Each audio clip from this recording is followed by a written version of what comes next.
Our whole culture pushes the idea that teenage life, or even childhood for that matter, but teenage life is some sort of pinnacle, and then everybody dresses down so they look, especially men, they look like overgrown 10-year-olds, and there's something extremely demeaning about that. And so to provide people with the opportunity to dress up in a classic manner and to look like adults, to present themselves in that manner, there's something very attractive about that, because we haven't done that in our culture. That's been, I would say, downplayed in importance or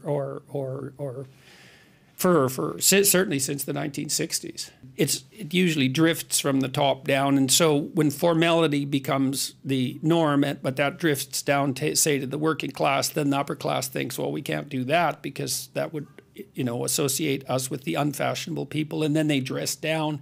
And so then that drifts down the hierarchy. And so there's some of it's just fashion, but a lot of it too is this idea that this sort of reflexive, rebellious attitude that anything that violates traditional norms, or even anything that's associated with patriarchal oppression and adulthood, is to be eliminated in favor of what's hypothetically a more free individuality. But it's not, because everybody looks the same. I was in Washington, and one of the things that really struck me, all these people wandering around these great monuments, is all the men looked like overgrown 10-year-olds. They looked exactly like their kids, except they were bigger. They looked like they'd been inflated with a bicycle pump. And I thought, this is weird that adults are dressing like children. I talked to my father about this years ago, because he always wore a suit when he was a teacher. He's still alive. He's a teacher, and he always wore a suit. And I asked him why one day, and he said because it was his way of showing respect for the students.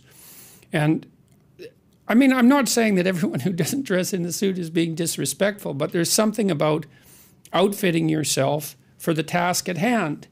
And there's also something about attempting to put some effort into putting your best foot forward.